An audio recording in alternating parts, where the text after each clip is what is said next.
Hey, everybody. Thanks for listening to the Adulting is Easy podcast, where we make adulting easier by making money easier. This is your host, Lauren, and I'm joined today by Adam, the friendly Sasquatch, aka Blind Luck.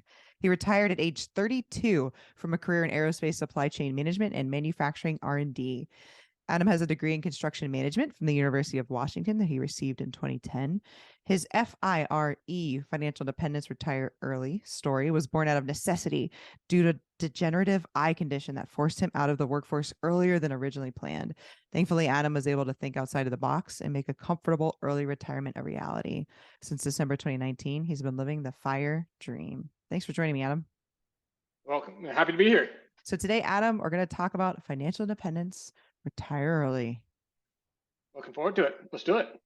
But first, I got to ask, can you tell us a little bit about your eye condition? Yeah. So I'll just kind of start with the high level stuff and then ask the follow-on questions as needed. So I have a condition called retinitis pigmentosa, and it's actually one of the leading causes of blindness and non-age related blindness, things like macular degeneration, cataract, stuff like that. And basically what happens is you're born with normal vision and it gets progressively worse over time. And my version is particularly aggressive. And it starts with loss of peripheral vision. So if someone throws a baseball at you, for example, from the side, you don't see it coming, it just smacks you in the face. And then it closes in and slowly lose your central vision. Currently, I can still read on my right eye, but I am legally blind. And, that's partly why I was forced out of the workplace. I could still do some things, but that certainly slowed me down a bit. So, here we are just doing what we can.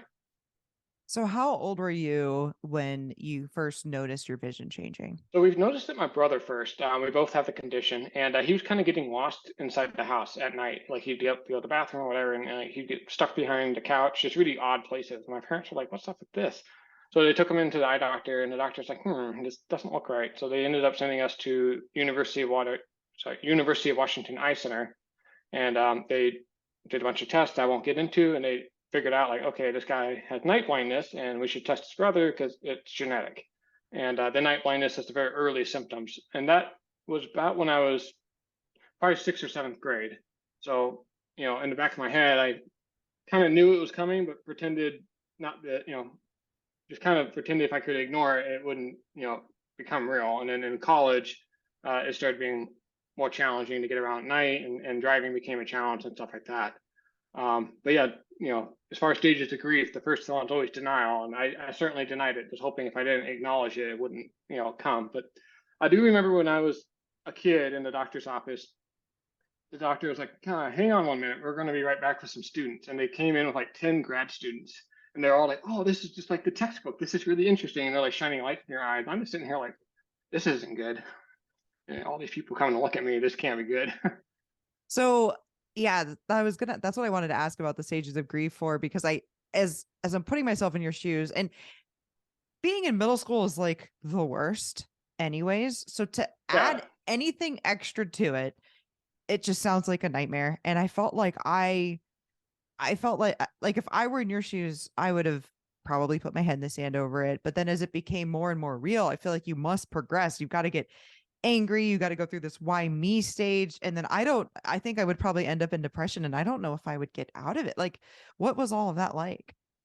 Yeah, I mean, I definitely felt all those things, especially going through something like this at such a young age. I think first was obviously denial, and then I kind of skipped the angry step. There was an incident I had at work. I was still driving, not driving at night, just kind of in areas I knew. This was when I was about 26. So I've been driving for 19 years, and I knew I shouldn't have been driving. Like, even the Department of Licensing is like, hey, you got to come in and do a driving test every year. Like, you're obviously not supposed to be driving, but they couldn't like technically tell me I couldn't. So I was still driving. Anyways, one of my coworkers one day accidentally backed over his neighbor's daughter going to work one morning.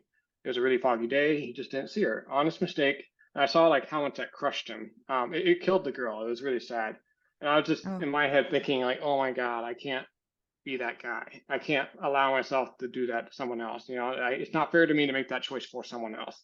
And so when I was 26, I knew it was time. I needed to turn my car keys in before something really bad happened. I had some really close calls, and it was just like, okay, it's better sooner than too late. And that was when I kind of shifted from denial to more panic. Like, I'm under a ticking clock here. I have to get this figured out. I had a little money saved up and stuff, but like, I wasn't gonna be able to retire at age 32. It's like, I have maybe I was hoping for 10 years of a usable work life. And it's like I just had to figure it out, just kind of start working the problem. So you had a job then. You were in your career. Yeah, so I graduated in 2010, and when this happened, probably about 5 years into my first job. It was an engineering company. They worked in oil and gas and marine. It was heavy construction, basically, large projects. And yeah, I was doing quite well in the job. I had to leave before it got dark because of my night blindness, and there were some issues I had at the work. We dealt with a lot of blueprints, so large diagrams and stuff. And with my tunnel vision, that was getting harder. But I was doing pretty good in the job. But one of the biggest challenges there is they didn't have disability insurance, and I was looking at the fact that my eyes are getting worse, and it's like, well, I need some kind of income if I can't work anymore. Like, what do I do? And I started researching. It's like, okay, I need disability insurance, and I couldn't just go buy disability insurance because I had a pre-existing condition. It's like that. They're just gonna say, nope, can't do that. So I did a lot of reading online. I figured out if I got a job with an employer that had disability insurance, I would be included with their group plan, and pre-existing conditions would not be exempted. So that's basically what I did. I went out and found a job that had long-term disability benefits, and got hired, and started working for them. And eventually, as my eyes got worse, I ended up being medically laid off on a disability claim. Can you tell everybody what exactly disability insurance is? I mean, I don't want somebody to think they're going to get like 100% of their pay or something. Like Yeah, no, there no, are no. limitations to things. Yeah, definitely. So I mean, I think first things first is like I'll be completely fair. I was a high earner. I was making like $120,000 a year. So I was making good money, saving as much as I could. I just couldn't quite make it fast enough to retire entirely on that. So the way disability insurance works, there's a couple different types of programs. The type I have is you retire and you get a paycheck for 60% of your salary. No bonuses or anything like that, just the base salary.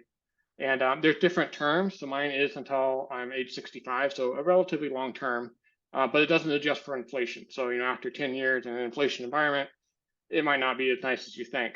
But there's also 2-year terms and 5 and 10 year terms. So you really got to watch that, because I've run into people that think they have a long term, but it's really only for a couple of years until they get something else figured out. So there's a whole range of insurance policies, just like car insurance. You just really need to know what you're buying into. I was very fortunate that I was able to get hired with an employer at a relatively high wage with a really good long-term disability program that worked for me.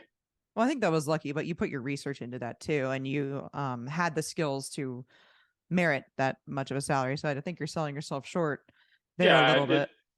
yeah. I mean, I had the skills, and not a lot of companies have a comprehensive plan like that. So I applied to like 100 jobs, interviewed with maybe 20, and then I got like 6 job offers, and I turned 5 of them down, specifically because they did not have the insurance policy. And I turned some great jobs down, but I knew what I needed to protect myself long term. Absolutely. So when you got hired, can you tell us about getting hired on this new job and telling them about your eye condition? Yeah, that was interesting. So there's this like a delicate balance between what they can ask you, and you do need to be somewhat transparent, because you don't want to oversell yourself. Because if you walk into a job and you can't perform, if you hired for a truck driver job, for example, and you can't drive a truck, I mean, they have grounds to let you go. So that's the last thing you want to do. So you need to be able to do the job. That's the first criteria. So at that time, I was using a white cane for blind people, because I was running into things and stuff like that. But I could still see well enough to read and use a computer and all that.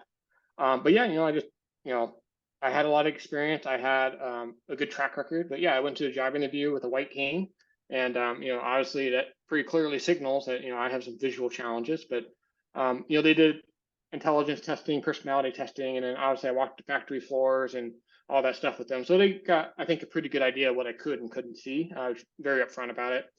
My eyes were bad enough at that point where it's like, if I tried to hide it, they'd just think I was drunk or something, running into stuff or missing things. Like I'd miss things, like if someone tried to shake my hand, I wouldn't see the hand out there. And, they just think I'm being rude or something. So, I often find it's better just to put the white flag up and, kind of surrender, like, hey, look, I do have a challenge here, but, I am still able to perform the job that you're looking for. And if you come in with a positive attitude, that's usually pretty well received. That's great advice. So how long did you work there then? So my first job at the It was a steel fabrication engineering firm. I worked there for 7 years. And then the second job, I worked there for just over 3 years. So I worked there, I believe, 2016 to into 2019. And that was a weird job where I got hired. The first day I was there, the boss I got hired by was fired. So that was lovely. And then I found out 3 days later that that plant was being shut down. And this was a big corporation.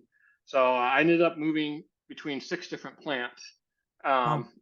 While I worked here. It was a lot of work, but basically this company had gone in and purchased a lot of local firms and were consolidating them into their master corporate system. So it wasn't quite the job I signed up for, but I was good at it, and I needed that disability insurance, so I just stuck it out. And with the disability insurance, is that something that costed you anything out of your paycheck, or is that something that was just kind of included?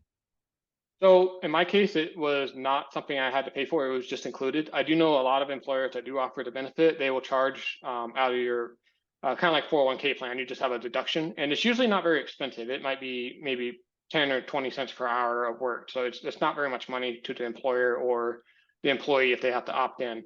But in my case, it was paid for by the employer. Okay, got it. Yeah, mine is too. And that's a good point that you made earlier. I should have highlighted it at the time when you were talking about you're on a group plan. And so Mhm. this is true with life insurance as well. If you get, tested, you get your blood work done, do you smoke, do you drink, answer the questionnaire, all that, then you might be, for example, cheaper to insure outside of the group environment than you would be in the group environment if there's a lot of people in that group that are overweight or do smoke or don't work out or what have you or older. So Yeah.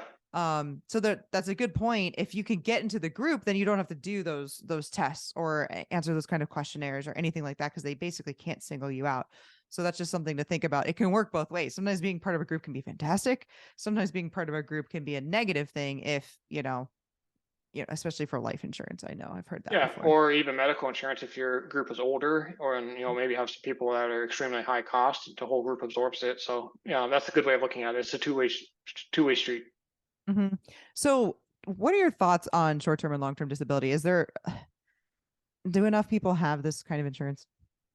I mean, personally, I would say probably not. They say that the chances of you having a 12-month disabling event is 3 times higher than dying, and everybody wants life insurance, but nobody really has or even talks about disability insurance, and it's relatively cheap when you compare it to life insurance. So I would say, especially if you have kids or something like that, you really should have at least long-term disability insurance. I think short-term, while you're more likely to use it, you can usually figure out a way to make ends meet for 3 6 months, especially if you're on the path to fire and you have a little nest egg. But long-term disability for the downside risk that it covers is relatively cheap. I think it's a pretty good policy to pick up if especially if you have a family, Yeah, and that's a especially if good you're point. young. Like for me, my policy will pay out until I'm age 65. So that's over 33 years, 34 years of payments I'll receive. I mean, for the relatively little amount it would have cost me to purchase it, even if I did it myself, that's a pretty good return on investment. Absolutely. So, what are your retirement income streams like? I mean, obviously, the disability insurance is part of it, but what does that look like? So disability insurance is kind of weird. So it also piggies back on the Social Security programs, which I'm not a huge fan of because basically the insurance company passing off the private insurance cost to the government. So Mm-hmm. it's a little complicated, but basically it gets broken into. I have income from the long-term disability policy. That's around $2,600 a month, and then a portion of that, it was actually higher than that. There's another portion that was covered by the government. That's about $2,000 a month in addition to that. And then on top of that, I have a small business on the side, mostly just passive income. I'm allowed to make up to $30,000 a year under the terms of my long-term disability plan. So I make about another 20 through the LLC I have. And then there's investment. So like I said earlier, I was a relatively high earner. I saved a couple $100,000, and I get return on that as well. So I'm sitting pretty comfortably. So if I keep my costs down, I don't really have too much to worry about. But it does come from a lot of sources. Yeah. So, doing some rough math, you're at like 70,000. Around 70, and most of Okay. it's tax free. A lot of those programs are tax Right. exempt. Right. And that's huge. I mean, if you were making 120,000, your taxes are, I mean, at least 20, let's say. So you're down to 100 right there. You were saving some, right? Yep. So that was going into 401k, Roth IRA, whatever. That's not going anymore. So you're basically, it sounds like you're sitting about where you were when you were working. It kind of works out, even though it's quote 60% of your earned income is what the policy pays out. Since it's tax exempt, you're in a lower bracket. And if you have any other income streams, I mean, you're kind of sitting at the same lifestyle you had previously, which is So probably what, why it's structured that way. yeah, no, it totally makes sense. I just wanted to make sure to call people out and let people know like 60% of what you're making sounds low, but when you think about taxes and the fact that if you're saving, it's really, really, really similar. Yeah. So what's your life like now? Well, I mean, obviously I'm going blind, so that's, one caveat. Right. So, I do fight that on a daily basis, but, I do still have some vision left, while it is limited. So I have been trying to travel quite a bit, to use that vision where I still can. Unfortunately, I retired December 19th. So, what happened a few months after December 19th. So Yeah. the first month, or sorry, the first year or so of my retirement was kind of slow, which you're talking about the stages of grief. That's kind of where I went to like my depression phase. And I never got like super depressed or anything, but I did have to process through some of those feelings. Like, okay, like this is where I'm at. What do I want in life? And you start asking like all these questions, like, why am I here? Like, what's the purpose of life? And, I was a very driven person, very focused. And I think a lot of people in fire, are looking to become financially independent at an early age, kind of fall in this trap. The end goal, the finish line is their absolute focus. And then they get there and then you kind of just in this abyss, like, now what? Why am I here? Like, what's the purpose? You lose Right. some of that, without that end goal, you lose that purpose a little bit. And that was actually really hard for me. And add a pandemic on top of it. Yeah, add a pandemic, I'm going blind, like all these other things. It really forces you to think about some of these big questions. So yeah, that first year, I really did a lot of soul searching and just trying to figure out like, what did I actually want to do with my life? I spent all this time trying to make sure I wasn't going to become homeless or whatever because I couldn't earn money. I solved that problem. Yay for me. Now what? So what I've been doing this year, I've been in 12 states already this year. Been doing a lot of road trips, visiting family, friends, stuff like that. Obviously, I ride with somebody. I don't drive myself. I was just in North Carolina. I'm in Louisiana right now. I live in Arizona. I've been to California, New Mexico, Texas, all those states. But really, I think the biggest thing is I have time freedom. If I want to go do something on a Wednesday night, go to a golf course and have dinner with someone, whatever. I just had lunch with the accidentally retired friend of mine. So it's just the time freedom's huge. You don't have to say no to things. You can just go do it, and that's for me the biggest thing. But in a lot of ways, you don't feel any different than you were when you're working, other than you just have more time. It's not like this magical I'm happy all the time feeling. I mean, I still have bills. I had a medical bill to pay this morning. I was dealing with insurance and stuff. Like it's the same stuff. I can't imagine the amount you probably have to deal with insurance and what a nightmare that is. It's funny. It's because my vision condition's not treatable. So like I have no medical costs. I'm super healthy. Like it's just there. Yeah. It's not like I'm not going in for cancer treatments or anything like that. I mean, it's actually a pretty low cost condition. If they could treat it, it'd probably be very expensive, but they can't. Yeah. So what made you create the Blind Luck project and start talking about this? Yeah, that's a great question. So I do volunteer quite a bit within the blind community here in Arizona, partly because I feel like my outcome is really rare. Like you hear about people who become disabled or who are legally blind or whatever, and usually it's a very sad story. They live with their parents, they don't have much money, and it's like they've given up on themselves a lot of times, or they become so helplessly dependent on what little income they can get from like SSI, which is often like $1,000 a month or something. And it's just like I wanted to show people that you could do better than that, like kind of be a role model or an example. Like if you don't have to be a rich tech worker, you can think outside the box and create a solution that works for you. And maybe you have to use some tools that are different than what the typical person does when they retire, but it is doable. But you do need to do your homework and you do need to put a plan together and execute on it. So that was my main goal, is to motivate people. Like I'm not trying to sell a course. I'm not selling ads or anything like that. I just want to, if I could help one person that was in my situation, I'd be happy with that outcome. And I think there's probably some of us out here that are thinking, man, if he could do that while he was losing his eyesight, I need to get my shit together. You know what I mean? Yeah, I mean, what's your excuse, right? Like if I can do it, you can do it too. I hate to take it there, but man, that's how I'm feeling about it. Is there anything else you'd like to add, Adam, before we wrap up? You were mentioning earlier, maybe before the podcast here, that you might have been overwhelmed or felt depressed about the whole scenario of going blind. And I have a story. I worked in a mental institute when I was in college. So I worked with people who were either clinically insane or had severe, autism, stuff like that. And it kind of gave me a, kind of glass to, shut the F up.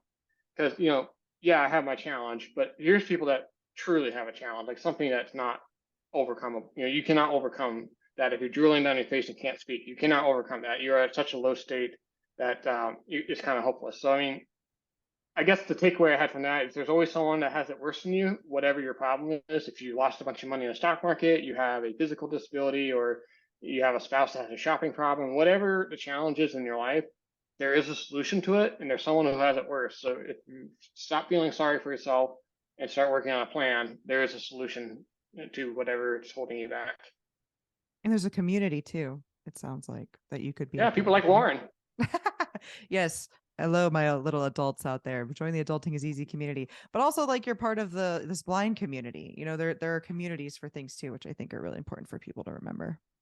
Definitely. So why don't you tell people how to get in touch with you?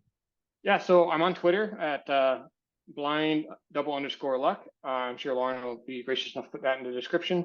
I do have a website. I haven't posted on it in about a month because it's been nice weather here in Arizona, so I'm out doing things. But in the summer, as the weather's hot, I do post more frequently.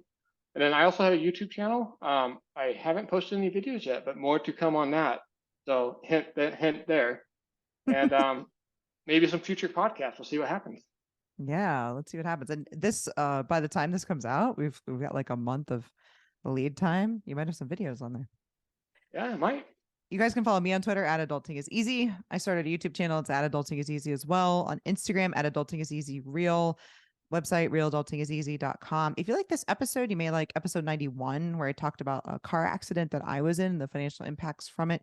You may also like a more traditional fire story, as told in episode 77. Thanks again for listening, everybody. Hopefully, Adam and I made adulting a little easier for you.